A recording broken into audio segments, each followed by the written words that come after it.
is yours. Thank you, Big Mo. Good afternoon and a warm welcome to the Landmark Hotel here in London. On January 21st, live on Sky Sports Box Office, two of British boxing's most famous fighting families will meet at the AO Arena, Manchester, in a fight that promises to be both brilliant and brutal, fascinating and compelling. A combined record of 64 wins, 42 of those have ended inside the distance. The ingredients are there for a classic domestic showdown. In one corner, the son of a British boxing legend forging his own path, Eubank Jr, the ultimate showman, ready to dazzle under the bright lights once again. And for today, and maybe for the rest of this build-up, the Colonel. In the other, a modern-day throwback, one of four fighting brothers, and a man who made it to the very top as a world champion, the fighting pride of Liverpool, Liam "Beefy" Smith. Gentlemen, associated teams, members of the press, thank you. Let's get straight to our main event fighters. Chris, I'll come to you first. It's probably a fight you didn't see coming at the start of October, but it's here now. With the postponement and the subsequent fallout from the Conor Benn situation, did you welcome this clash with Liam? The bad guy is back. The bad guy is back. He never cheats, he never lies, he never cuts any corners, but he's still the bad guy. Isn't that incredible?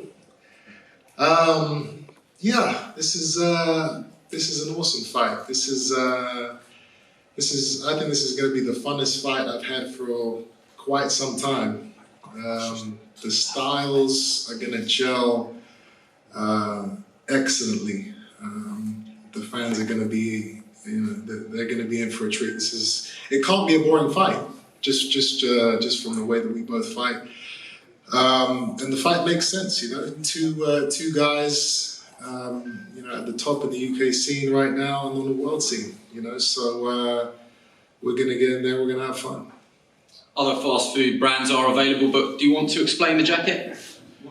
Oh, I forgot I was wearing this. This is, KFC are sponsoring me for this fight. They saw how well I made the weight in my fight, in my camp for Conor Benn, and they said to themselves, we want this guy on our team. So they're supplying unlimited KFC for me for the next 8 weeks. And, it will be a part of my diet. In the camp against Smith. It worked well against Conor, so if it's not broke, don't fix it, right? How does this fight, in your mind, compare with the Conor Benn fight? Is this a more difficult fight in your eyes? No, I don't think this is going to be a harder fight than Conor. Conor was, he was an unknown. He was unpredictable. Young, and he was undefeated. It was going to be fiery. I think Liam is. I know what Liam is. There's nothing he's going to be able to do that is going to, confuse me or that I'm not going to see coming. I think that it's going to be a much more controllable fight and one that I'm going to be able to win with a fair amount of ease. Liam, I'll give you immediate response to some of those claims. Chris clearly saying it's an easier fight for him compared to Conor Benn, and he plans on eating fast food through the build-up to this one. So the floor is yours. What's your response to that? That's just him being him. I told you that before. I said that in interviews. If he wants to feel that way, come in 55%. I'll wipe the floor on him, and he knows that he's just playing the game. He always plays. You come in that way. What are you paying Roy Jones for then? You never paid him for Conor. Roy Jones is a legend. I have to have him in the camp. You never had him for Conor. Yeah, because it was a Eubank. You could pay yourself for Conor. Why are you paying money if I'm an easier fight? I wouldn't be paying money. Money isn't an issue. It's the fact that I want Roy in my corner for this particular fight. Why? Why not? Why didn't you have him for Conor? I just told you it was because it was Eubank Ben. It was the Eubank name was British. Roy's an American. It wouldn't have made sense for the story. But your dad ain't going to be there either. Well, Ronnie Davis was there. That's the man I needed. Ronnie's always there, to be fair to him. Ronnie's a good man. Yes, he is. The rest is a fucking blade. One of the best. Yeah, Ronnie's a good fella, the rest is it sits. But you come in at 50%, please do. Are you prepared to put a percentage of what you need to be? Well, I've said it. I think 50% of what I can be would be enough to beat Liam. Like I said, he's predictable. There's nothing that he's going to do on the night that I can't foresee. He's an old dog in the game. I guess I am too. But yeah, I know the fighter that Liam is. I've sparred with him. I know what he's capable of, and that's why I say it's an easier fight than what Conor was, because we still don't really know what Conor was capable of, and he has that fire and he has that undefeated spirit in him. You said you can't remember the spars, Chris. So I don't know it's easier than I know we sparred. I don't exactly remember what happened in the spar. I know I sparred your brother before I sparred you, but I don't particularly remember how it went. I think... You're trying to make out you sparred me brother, then got straight in with me, or you sparred me brother 2 days before you sparred me? I'm pretty sure I sparred him and then you. No, you never. Stop lying, and Ronnie will tell you sparred me brother, and 2 days later you sparred me, so don't tell lies. If you're going to be honest, just be honest. I'm not lying. I actually don't remember. I don't remember the spars, which is why it would have been uneventful. It would have just been another day in the office. Just another piece of meat that was in there for me to. Why did you put a rematch clause in? Or was it you're going to blame your team? Why do you rematch clause in this and that? There's not a rematch clause in the Conor Ben fight. Just answer. This is business. Anything can happen. Why is there not a rematch clause in the Conor Ben fight? Ask my promoter. Colour? To be fair, Liam, on this one, call the card here, but I put the clause in. Listen, and that is business. Anything can happen. So, Carla, do you think this is a... As you know, I've had a few fights with your family, and as you know, I love a rematch clause. Oh, for those that love boxing bingo, sparring is sparring, the oldest cliche in the book, but what's your recollection of the spars that you had? I'm confident in the way the spars went, which is why I took this fight. I know Chris stylistically is fit, good athlete, again, not very fundamental, makes loads of mistakes. And again, if Chris were in the middleweight, it wouldn't really be a question who wins this fight. You were very vocal when you signed with Boxer and Ben Shalom. That's the fight that I want. Chris took a different route, and you were very vocal at the time, saying he would rather fight a welterweight than fight me. Did you believe, or do you believe now, that perhaps Chris is taking a fight that he didn't originally want to take? I think I think to be fair, again, and give him too much credit, he's a fighter. He fight whoever put in front of him. But what I've just touched on, I know his whole team know this is a lot tougher fight for him, which is why the rematch clause has got put in place. It was the same team who made the Conor Ben fight. Callum made the Conor fight too, but didn't put a rematch clause in that. So I just think the whole team know. I know Ronnie knows, but Chris is just playing the game when he wants to always play. I think Callum knew this was a tougher fight. I'm happy that the Conor Ben agreement's so public. I can't comment on a confidential agreement. What I would say is I would never let the A side go into a fight without a rematch clause in any fight, and that's got nothing to do with Chris.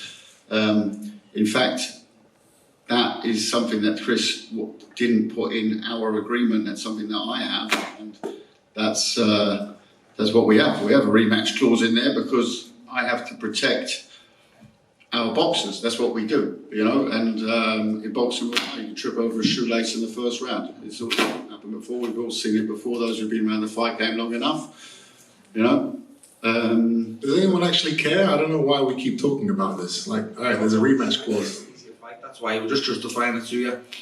I mean, whether there's a rematch clause or not, it doesn't change the fact that you're not going to pose more of a threat than Conor Ben does, in my opinion. But you turn off 50% then, and we'll soon see. Yeah, we will see. You're at 8 weeks. It's going to be fun. Chris, do you mind if I ask you, in terms of career CVs, how you feel that yours stacks up against Liam's? I don't know. That's not really for me to say. That's for the fans to debate on. I'm not worried about who he's fought. I'm not thinking about the guys I've fought. I have a man in front of me, and I'm gonna roast him like I always do. Is he still a world-class fighter, in your opinion? He has been a former world champion. Yeah, if you held a belt, you're always a world-class fighter, and he's held a belt, and he's had a few good wins in his last few fights. He's on a good run, as am I. So the fight makes sense. It's a fight the fans are asking for, and it's domestic, which is very important. So it's going to be a big occasion. We're jumping around a bit, but will Roy Jones be joining your camp, and if so, when? Yes, Roy will be in my camp for this fight. He will be travelling to the UK within the next few weeks. Liam, in your mind, where and when did this rivalry begin? It's perhaps not a natural rivalry of a war of words that goes back years and years, but it has built slowly over the following months and the situation since October. Yeah, it was just more when the names were linked, and obviously it was opponents for Chris, and my name was getting linked with him more and more and more. And then I thought the fight that makes sense, and then obviously after we'd sparred, I just knew it was a fight that could happen. And then obviously with the boxer link up and Sky, I knew it was quite easy to make, and obviously it's a fight I'm confident in, which is why I took this fight. Let's bring in the promotional teams. Before I do so, those of you that are wondering about ticket information, pre-sale goes live 10 a.m. tomorrow. To access those, you need to go to boxer.com. General sale will be Thursday at 10 o'clock, I'm sure, because Ben Shalom tells me that pre-sale has been very good interest-wise. Boxer CEO and promoter Ben Shalom, must be an event that you're incredibly proud to get over the line. Yeah, it's one we've been pushing for a long time. I'm not sure Calla was as keen. It's one that, for me, it's the best fighting the best. I think Eubank Jr, he's stepped up twice to world level, and this is probably the third time that he's stepping up to true world level fighter here. And it's going to be a tough fight for Eubank. It's going to be a tough fight for Liam Smith, but it truly is a 50-50 in its splits opinion. It is the fight we've been pushing for a long time, and I think it's a fight that British boxing wanted. It's a fight that British boxing needed, and I think it's a perfect fight for both fighters. The description that I've heard more and more when people talk about this fight is it has all the ingredients to be a truly brutal type of fight. Do you share that opinion? Yeah, for me, Liam Smith is a better fighter now than the one that fought Canelo, the one that fought Munguia. We've seen him, he's been the more active fighter, he's getting better and better and better. I think this comes at a perfect time, but styles-wise, they both come forward. Liam Smith's probably one of the best fighters on the inside that we have in this country. It'll be interesting to see how Junior can deal with that. But it's fireworks, isn't it? Both of these fighters believe 100% they're going to win. Liam Smith could have had the fight in December.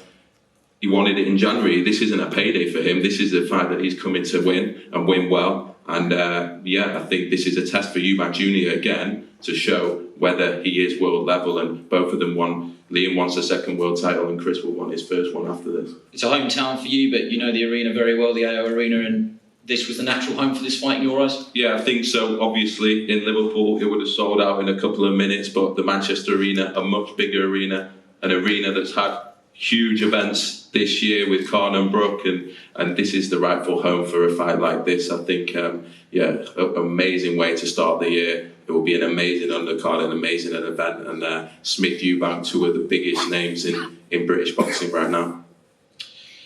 Global head of boxing at Wasserman, Calla Sauerland. Calla, this is a formal introduction, I know you've already had a say, but this has got all the ingredients. He's building nicely already. Is it fair to say two very differing personalities? Is that a fair statement? Yeah, I mean, I love being involved in fights like this, especially when you get a semi-pop from my co-promoter on it as well.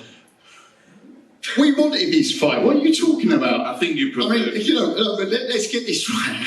Let's just get this right. Yeah, we had three options on the table. It was a 1.5 second phone call with him. Is that option? That was the deal. Well, then, maybe the business deal took a little longer, but we got there amicably. And here we are, and we have an absolute blockbuster to start the year. So let's all get on, let's all be happy. You know, you're going to see 50% of Junior, you're going to see 100% of Liam, and you're going to have the Colonel as well. So, I mean, it sounds fantastic. That's box office, isn't it? You know, I mean, that's what we want to see. We want to see big fights. It's big fights that stand out at this time, at this, you know, hard time around the country. So you have to be careful what fights are really the big fights. Eubank Smith wasn't made by Ben, by Sky, by me. It was made by the fans. The fans have talked about this fight. Whenever, you know, that, and I'm only going to spend 1 second, and please, no questions on this today as well. We've had enough talk about Ben. We're talking about the future. In my miserable week of desperation and you know, Eubank suffering the most, the undercard of that horrible week, this was the fight that arose from the ashes immediately. This was the fight to go and make. This was the fight that would get him out the blocks as quickly as possible. One British blockbuster for another. And here we are, and we're delighted. I'm, as a promoter, delighted to be putting on with Ben, with Sky. But Junior, believe me, there wasn't no looking, it wasn't, you know, it wasn't I called him out. I think the actual quote was, just another man, Callum, just another man. Because I knew there was a spy. I said, well, the sparring go down, you know, give me some comfort, some confidence, just another man. So, you know, that's my being said, but I think it's a fantastic fight. I think it's got all the spices to get our juices flowing before the fight, but at the end, you buy a ticket, you buy a pay-per-view to witness a bit of history.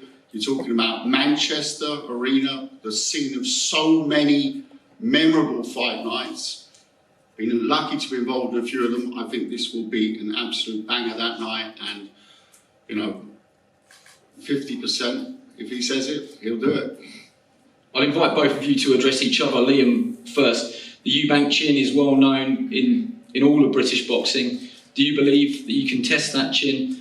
And what would you say to Chris? Of course, and if he's, you know, if he doesn't believe that, he's a fool. But you know, he's got a good chin, he holds a good shot, and you know, we'll see. But look, trust me, his chin will get tested, and his body will be tested too. And if he comes through that, good luck to him. But he knows he's not stupid. He knows it's going to get tested either way. Do you believe that you can knock Chris Eubank Jr. out? Yeah, of course, I believe I can knock anyone out, especially with 10 ounce gloves on.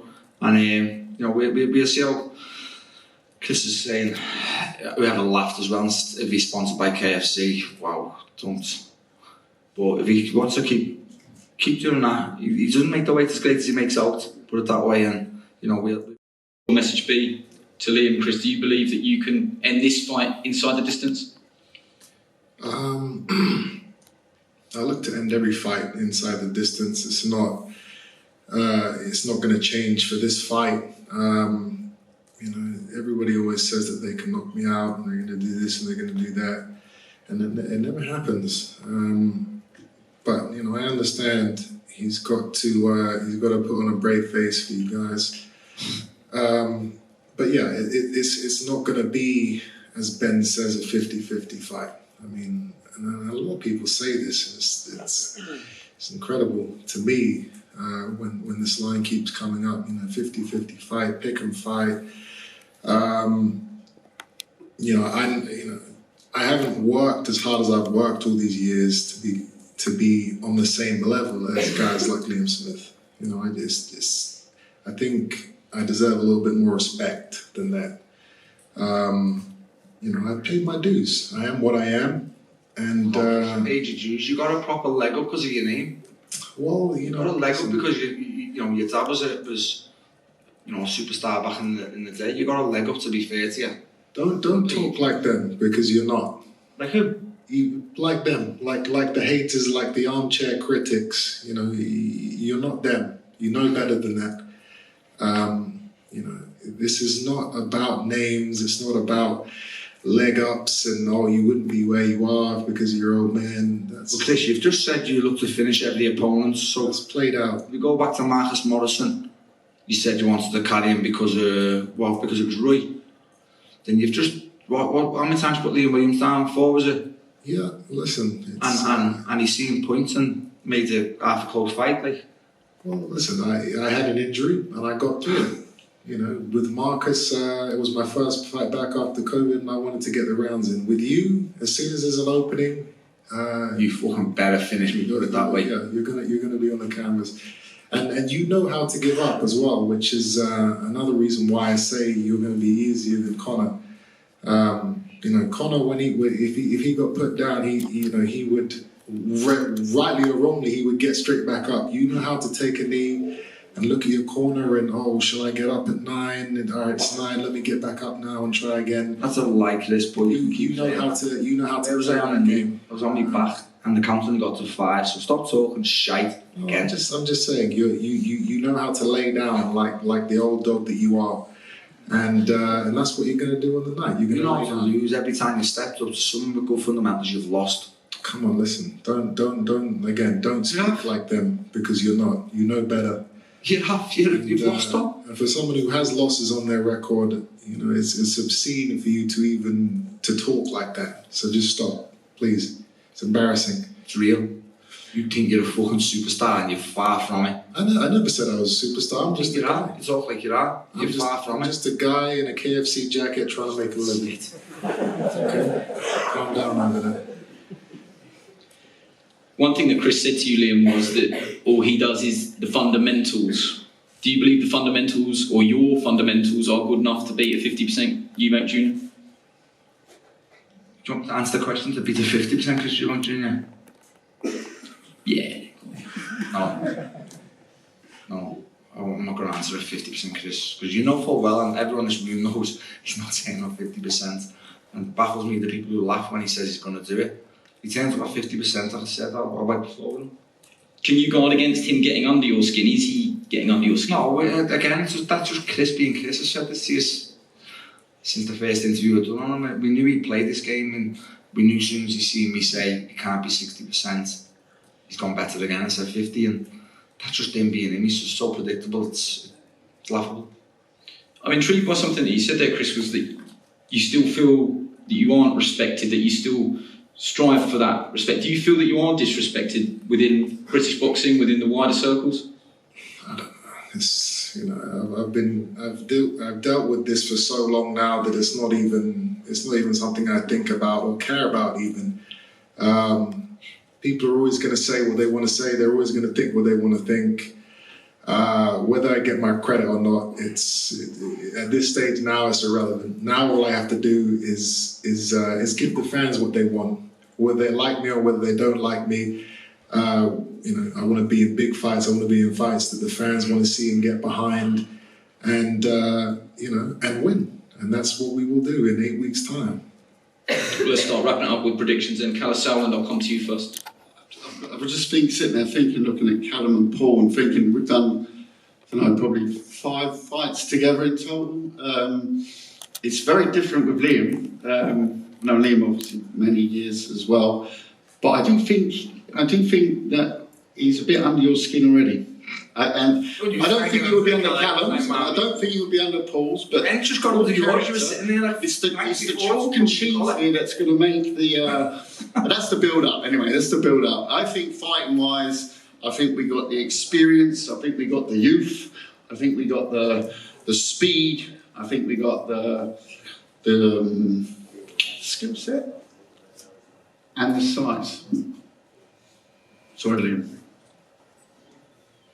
Same to you, Ben. Look, I know for a fact that Calla and Chris would have preferred Conor Ben, would have preferred Felix Cash. I'm not fighting him. Would have preferred. I'm very happy not to be fighting. There's a reason. There's a reason. There's a rematch clause in this one, and there wasn't in any other one. Anyone in boxing knows that. Ask the Smith family. Ask the Smith family. Paul, how many rematches did you have against Arthur Abraham in your contract? Was it 4 or 5? I can't remember what I put in there. Was it 17? There you go. 17. That is one of my, you know, like Chris has trademark left hooks. I have trademark rematch clauses. You've got a light one, actually. You've got a very confident one. It's only one. It's not 17 like Paul. You know, I was much more worried about Paul against Abraham. It was good that I took that one as well. So, no, the rematch clause, do not read into that rematch clause. That is a business thing, and I will continue to do it. For me, this is the hardest fight Junior's had since George Groves. I think he's stepping up again. I think he's stepping up against the best Liam Smith will have seen. And he's going to have to do something he's not done before, which is beat a world-level fighter. And whether he can do that or not, we'll see. But that's what's on the line on January 21. Liam, Chris, same question to both of you. The lights come down at the AO Arena. The ring empties out. 20,000 fans at a sold-out arena. How does this fight go in your mind? I'd stick a Liam Smith win. The fight, I'll be 100% ready January, and that's why I push for it to be January. And I know I'd turn up 100% fit. I'd be Chris Eubank Jr. Chris? Yeah. Final message to each other? No, there's no final message. I'm going to be seeing the guy, for the next 8 weeks. So yeah, the final message will be on the night when I'm standing over him with my hand raised. Good luck. Thank you. Well, thanks to everybody at the top table. Thank you all for coming today. I think we've got one more head-to-head posing with the teams. So the floor is yours, gentlemen.